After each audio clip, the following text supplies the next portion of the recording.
I seek you out, flay you alive. One more word and you won't survive.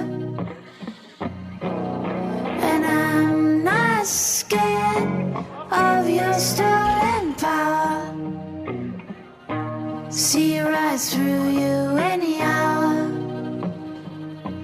I won't soothe your pain. I won't ease your strain.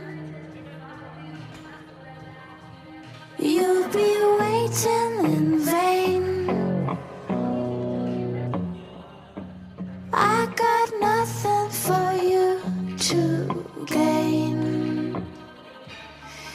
I'm taking it slow, feeding my flame, shoveling the cards of your game, and just in time, in the right place, suddenly I will play my ace. I won't soon. Yo. So, third day ng training natin, meron tayong pin squat. Yung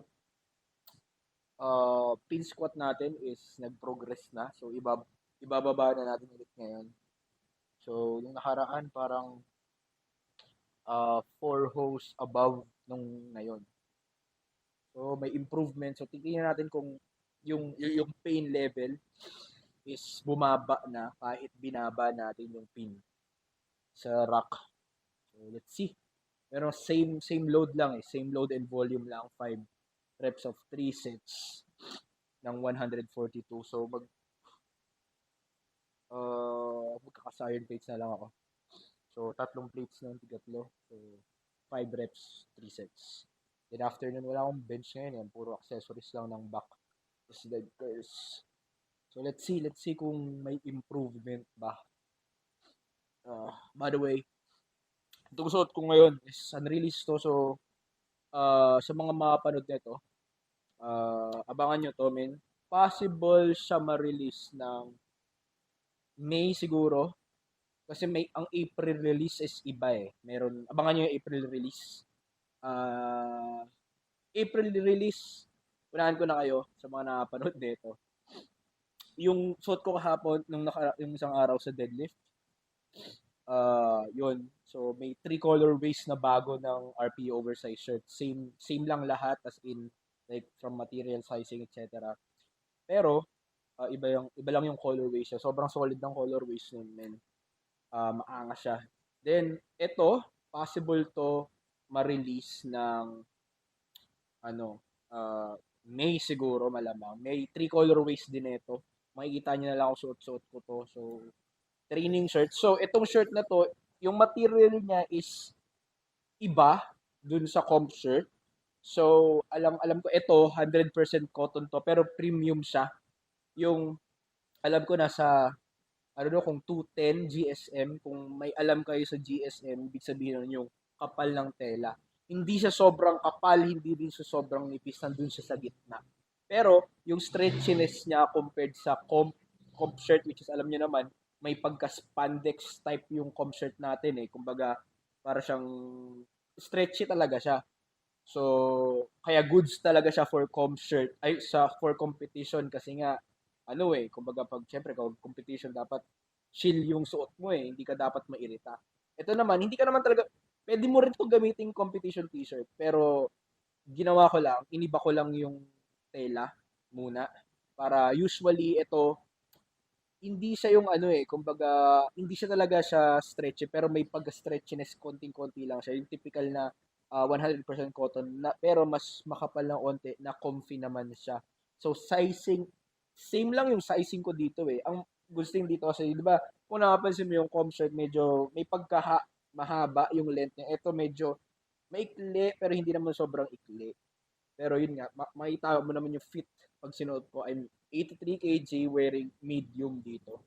So, ayun, solid-solid yung tela nito kasi uh,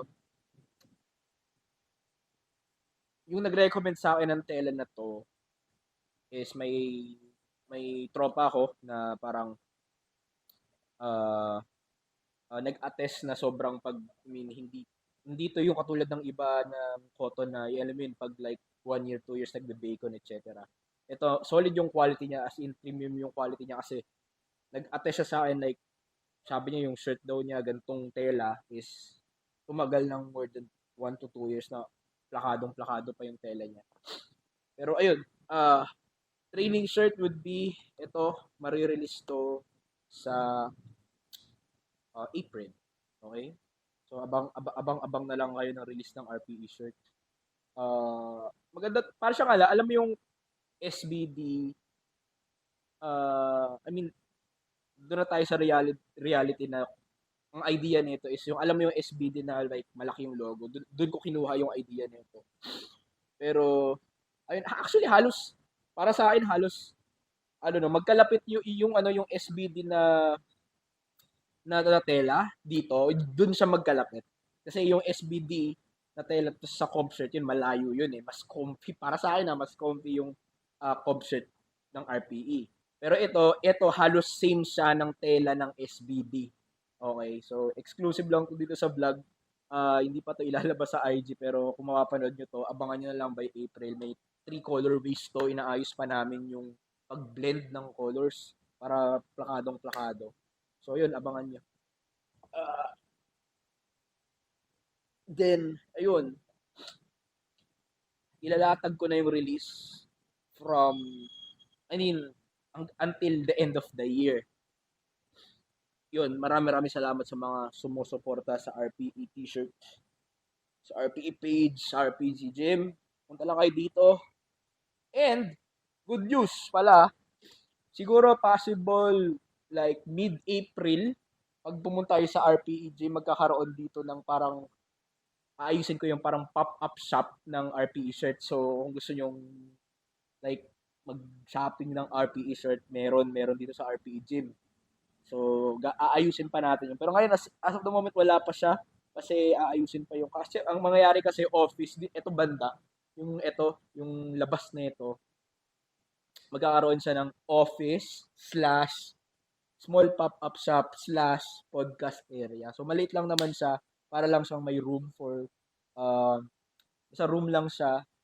Example, gusto nyong like makita sa personal talaga yung makapili ng RPE shirt. Like from oversized com shirt, training shirt na rin. Lahat ng merch ng, lahat ng shirt ng RPE nandito. Pero, by probably 3rd week or 4th week pa ng April yun. I-announce naman yun. Aayusin pa namin yung talagang solid yung room na yan.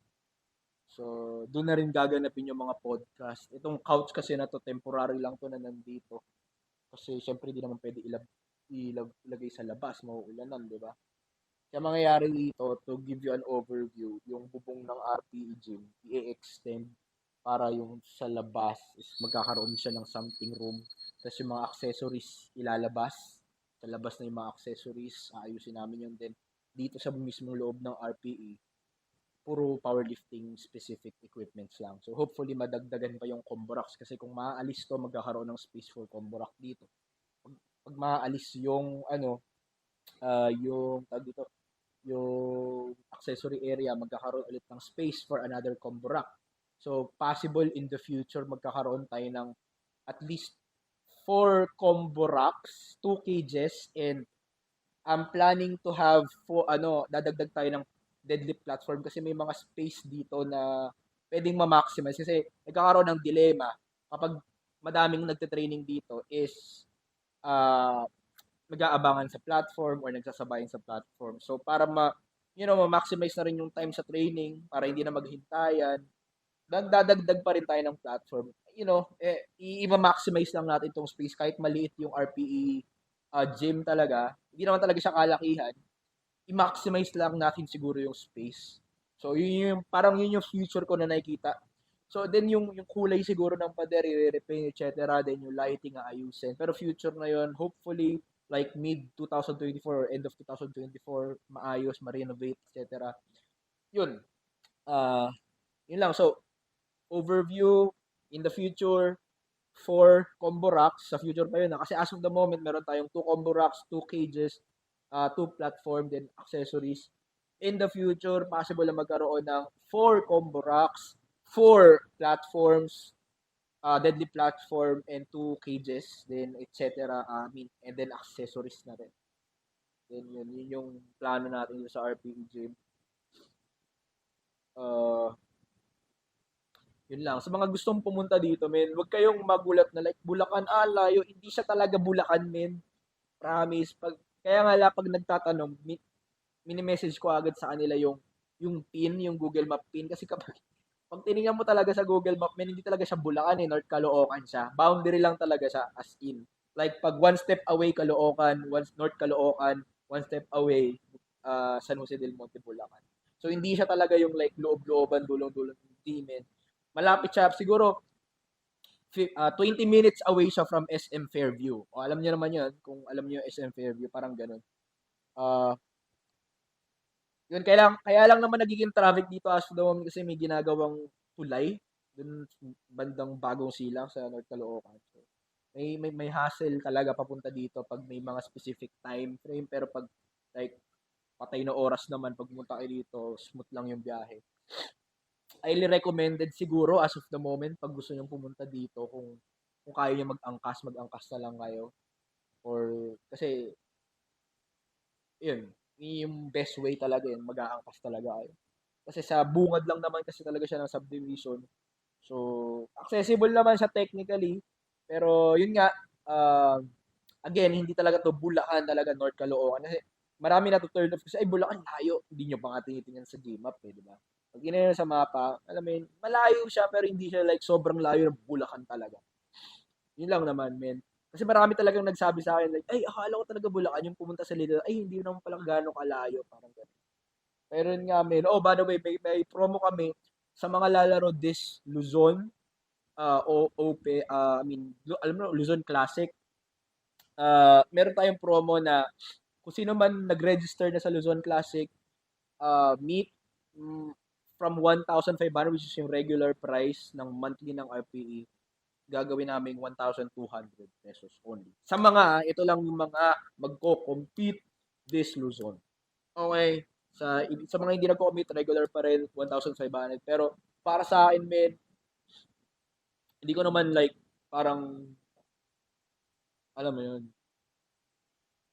hindi naman sabay nagiging bias, pero, for a powerlifting specific gym, 1,500 a month is not that expensive kasi talaga kasi. Kasi ang alam ko sa mga powerlifting gym out maliban dito, ang day pass nila parang 200 pataas na eh. O 250 pataas na. So sa atin ang day pass lang natin 150 pesos, diba? So yun lang. And also, bali 1,500 sa mga nagko-compete and sa mga students 1,200 lang.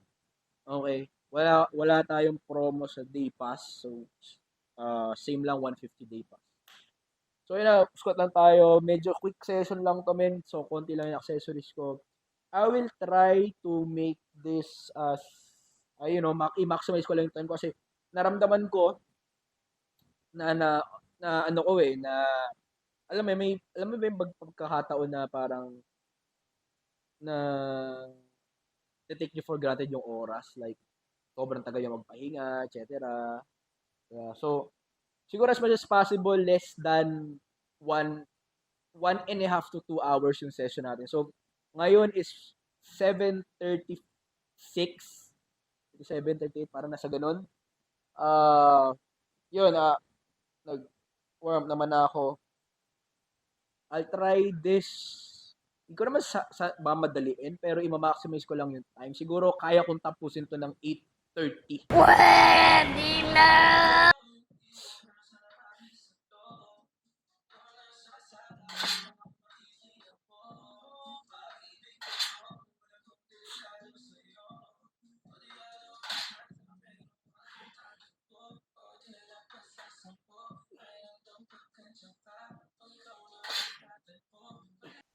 So, na-identify ko na pag spin squat, pag naka-close ako, close stance ako, sumasakit talaga siya.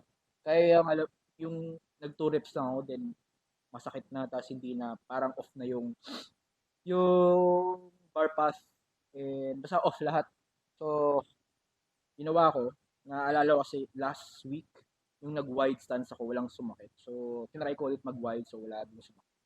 So, ang goal lang naman is, wala tayong specific stance. Ang goal lang naman is maka-squat ng walang pain. So, kung pin squat, walang pain sa wide, hindi mag-wide tayo. Sa normal squat, kung walang pain sa close, mag-close tayo. Yun lang. Meron pa akong 2 sets na ito. Maubos na yung battery ko. Tinatamad na ako ng battery. Kita sa lang bukas, kasi bukas meron tayo pause deadlift. Let's go.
So, ayun. Just to conclude this vlog. By the way, ito palang shirt na suot ko. Kung makapansin nyo, medyo, ano siya, may pagka, actually yung kulay nito, may pagka lavender something, parang ganun. So, medyo parang may light pinkish siya. Tapos, yung dark na parang, ano ba to, lavender or purple, parang, hindi ko alam, parang ganun. Parang violet something, parang ganun. So, all goods naman. Nag-ano naman. Nagmamatch naman yung print dun sa kulay ng shirt. So, ito yung isa sa mga colorway na i-release this April for oversized shirt. So, meron pang isa. So, probably susuot ko yun next week. So, abangan nyo yun. Uh, yun.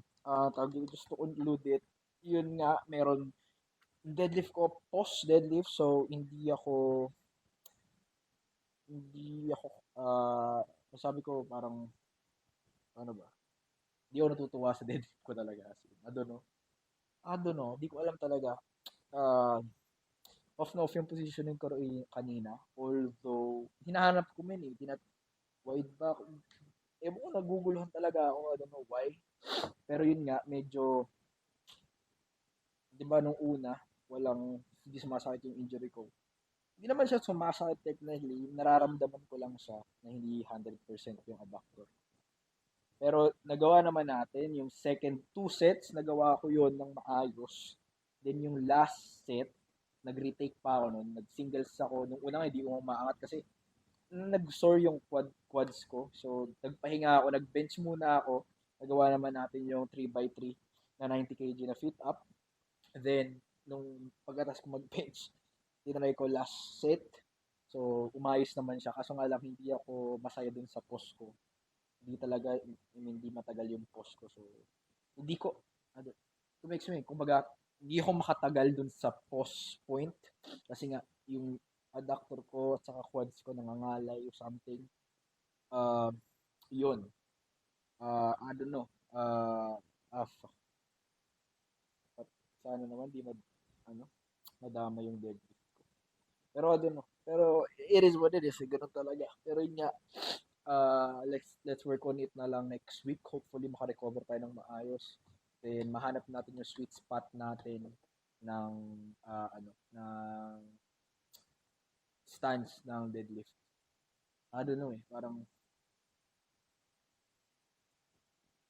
doon ko napatunayan talaga na sobrang yung difficulty kung paano mo ibuhatin yung power bar and calibrated plates comparing sa normal na plates lang alam mo yun na weightlifting bar tsaka bumper sobrang night and day talaga yung difference in terms of difficulty niya.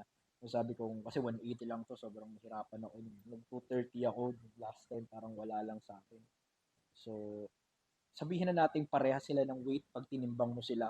Pero yung difficulty kung paano mo siya buhatin is talagang night and day difference talaga. Pag calibrated saka power bar, stiff bar yung gamit ko. So, yun lang. Well, it is what it is. Nagawa naman natin yung 180 kg 3x3 post, although konti lang yung postan, pero natawid naman natin siya. So, may accessories ako. Gagawin ko na lang bukas yung accessories ko since rest day ako bukas. Then magka-cardio ako bukas, then Sunday magka-cardio din. So, at least magagawa natin yung 3 times a week na cardio. Then next week, ibabump up natin siguro sa time na lang, gagawin kong 20 minutes yung cardio, 3 times a week pa rin. So, yun lang, Machong. Yun, uh, ano ba? Yun, use code RPE05 sa Avansus sa L1 Fitness. Then, of course, hintayin yung bago release. So, pag nilabas ko tong video na to, ano pa rin, continue pa rin yung pre-order na Yin Yang na comp shirt. So, limited lang yun. Again, mag-pre-order na kayo until March 29 na lang yun.